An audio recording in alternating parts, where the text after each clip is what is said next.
Do you like shiny things? Are you an avid collector of gadgets and gizmos? Are you a tinkerer with a penchant for value? Well, grab your favorite items, put your favorite poncho on, and get ready to surprise your opponents by winning out of nowhere. And you won't even need to trade in your voice for it.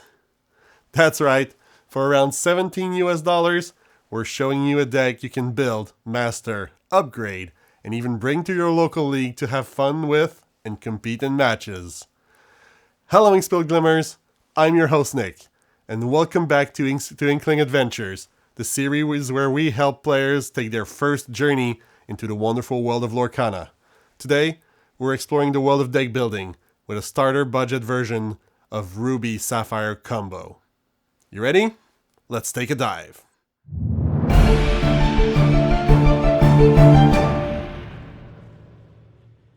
This version of Ruby Sapphire really functions as a combo deck. So while you can definitely quest regularly with your characters trying to interact with your opponent, that's not the goal of the deck. We want to ramp early.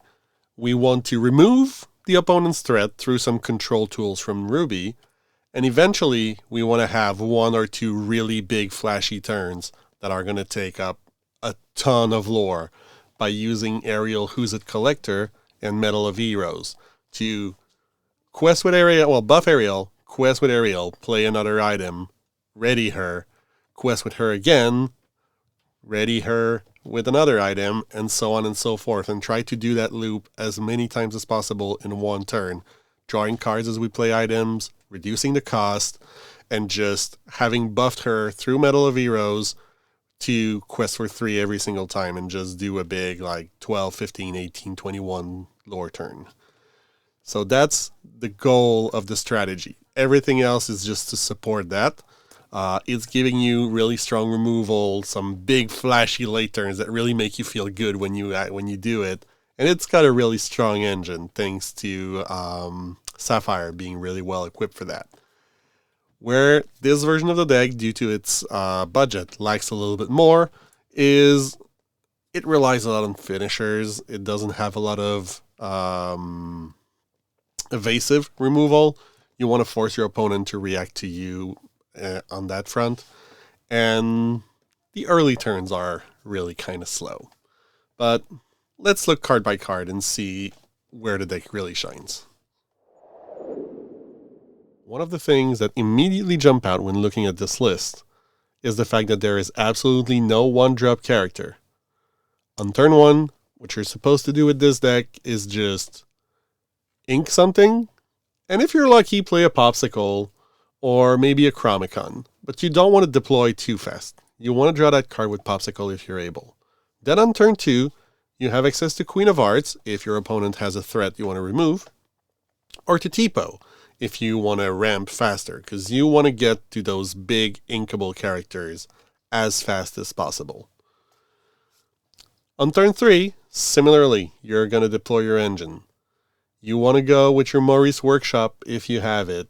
You want to go with your Pacha if you already have an item down to start gaining that incidental lore or drawing cards. If you're playing against someone who does have a lot of items that you need to remove, you could play a Judiops, but most of the time she's going to be used on one of your Popsicle, for example, to draw you a card. So she's more of a card draw engine that quests for 2 than she is removal, but she can also be used for that. Ariel is not going to be dropped on turn 4 most of the time. She is our queen in this deck. We want to protect her. We want our engine to be ready before we put her out there. So on turn 4, if we've banished a Popsicle with Judy on turn 3, or if we've just used it to heal one of our characters, we're going to play a Nick Wild and recycle that Popsicle to be able to play it back to draw more cards with it. If not, we might play a Brawl to remove one of the opponent's character, or continue deploying, putting down our Eye of the Fate, our Medal of Hero, or maybe our Bell's House or Ariel Grotto, and starting to put characters there. Bell's House especially will allow us to play those items for free once we get into that big combo turn with Ariel. Then on turn 5, we have mostly removal characters. We have Goofy, that's a 3-4 evasive, and Hercules, Daring Demigod, who's a 7/3 rush that is basically pure removal. You put him on the board, you crash into something, you remove it. If not, Dragonfire is there to handle any big character the opponent might be playing at this point. And then, on turn 6, we get to our other key pieces. We've got Maurice, world-famous inventor, who's going to make us draw for every single item we're going to play, keeping that hand refuel for free, whereas his workshop forces you to pay. And we're going to have Ariel, treasure collector, who's a ward character, so very good defensive and almost certain to live till she can quest, and who's going to quest for a whopping 5 if you've got more items than your opponent, which is almost certain given the amount of item this deck plays, 20 to be precise. Once we've got our build set up, once we have either an Eye of the Fate or a Medal of Heroes down, we can put down our Ariel, who's a collector from earlier. And then we can start doing the big thing where we're going to quest with her or buff her with the Medal of Heroes or the Eye of the Fates. Quest with her for, 2, 3, 4. Play a Ruby Chromicon for 1. Untap her, quest for 4. Play an Imperial Proclamation for 1. Untap her, quest for 4. And every single time, we might play those for free if we have someone on Belle's house. We might draw a card with Maurice to keep the fuel going. And the goal is really to get one of those really big turn where, for example, Ariel Treasure Collector will quest for 5, and then Ariel Oozet Collector will be able to get that extra missing lore. Because Pacha will also have won you a few lore points here and there. And really, that's the deck. You play your combo pieces, you get ready for your big turn, and then when everything is set up, you go for it, you quest for 1,000,000, you close out the game, and everything here is either to remove the opponent's character or to enable our game plan. So never lose focus of that. If you're ever caught on the back foot, having to remove a lot of stuff, having to put your key pieces in danger to survive, that's usually when it's not going to work as well.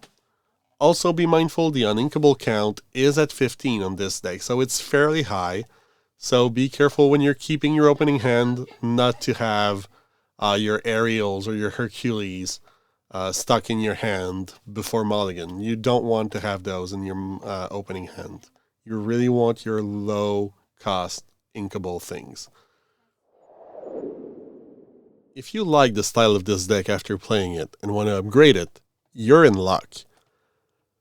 Ruby Sapphire is actually one of the viable meta decks, and while it doesn't have the aerial finisher we're putting here, the play pattern is fairly similar. If you want to upgrade it, you'll have a few things to do, but it's not the priciest of upgrades. First thing you'll want to do is get copies of Hiram Flaversham.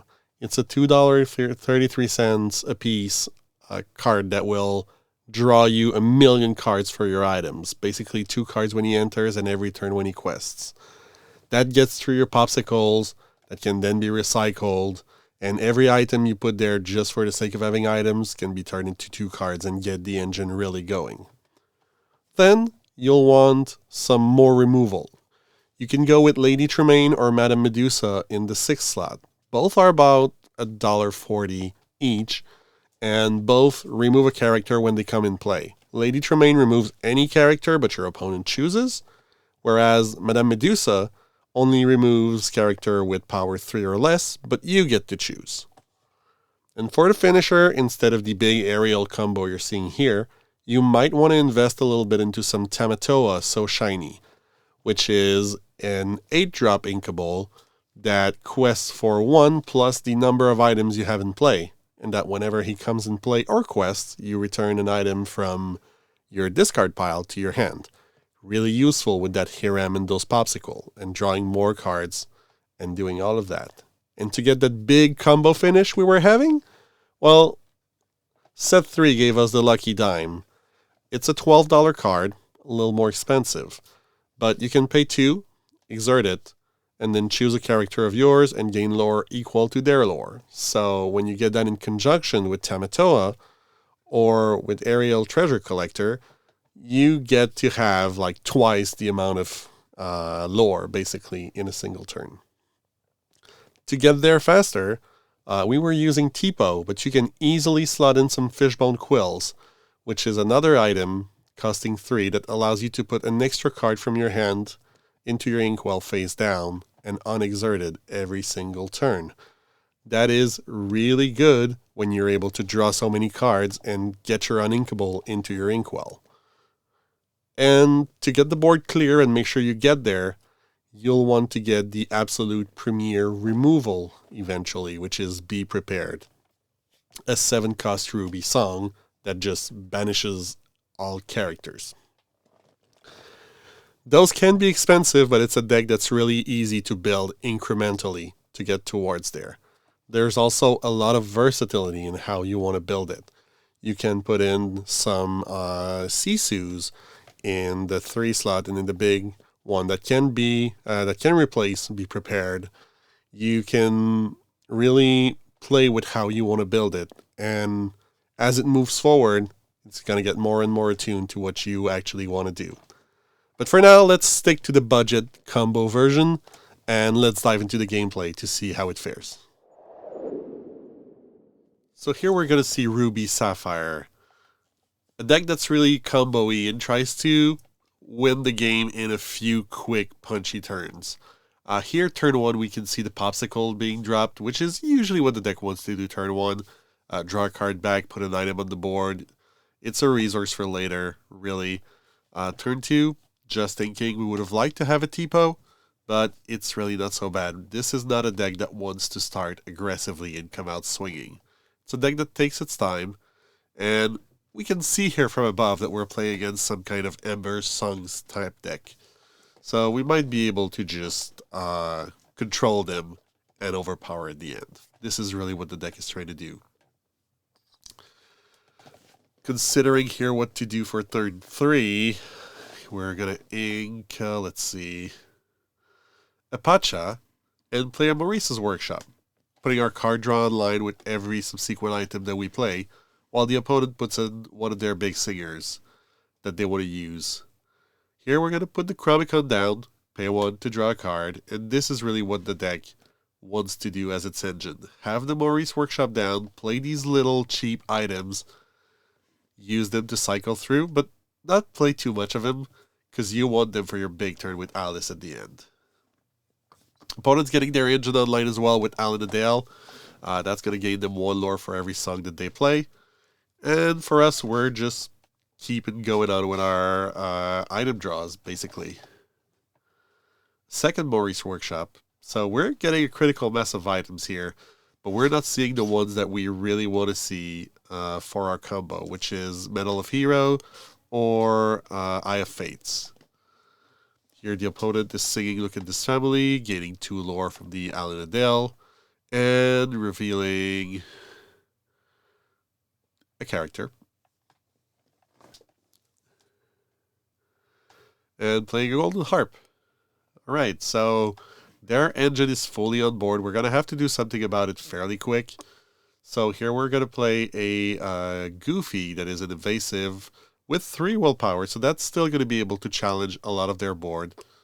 And we're also going to play a Popsicle to draw 1 more card. It's important to note that when that Goofy challenges, we can buff him with the Chromicon, and we can also pay 2 less for the next character we play, thanks to those Imperial Proclamations that are down. But meanwhile, the opponent's going to Under the Sea for a huge questing turn. Gaining 3 from the Alan and then questing for 4 with those other 2 Alan and Dales, which might be a mistake. We'll see. Here we're going to remove 1 with the Goofy, use the bonus of paying 2 less by the Imperial Proclamations to play Hercules, send that Circuit Hercules down into the Alan and Dale, which is going to give us another 2 rebate for our next character, which is going to be our Aerial Treasure Collector. Or is it? Oh yeah, that's Treasure Collector. So she's already there questing for 5 because we have the most items. And here opponent plays Painting the Roses Red, getting 1 lore, drawing a card, and an Ursula, which is going to allow them to remove one non-character card from our hand. They play a Bare Necessity, which does the exact same thing. It removes our Dragonfire, which is our hard removal that we have. Our Hercules comes down, removing their threat, and then our Maurice comes down with the rebate from the proclamations. And we start questing. Goofy cannot be challenged because he's evasive, and Ariel cannot be targeted because she has ward, forcing the opponent to basically crash into her and remove a lot of his board. Now, every time we play an item, we will get that card draw for free. But here we're healing Goofy up with the Popsicle before sending him to remove something else and playing a second Ariel. So we didn't really mind questing with her. She was already replaced. Opponent here has the Ursula's Shell Necklace.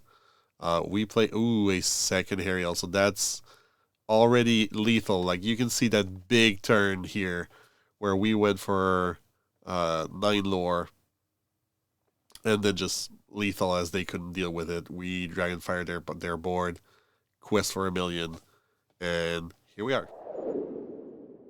As you can see, even if the deck took its time to start and the opponent got a huge lead in board presence and in lore, we were able to come back, clear the threats, and have a huge turn where we put in a ton of resources before questing from basically 0 to victory in 2 turns. This is the kind of very flashy plays the deck likes to make, and if that's your jam, you might want to give this one a shot. That's going to be it for today, folks. Don't forget to like, subscribe, and comment with the card you'd put in the deck if you were the one building it.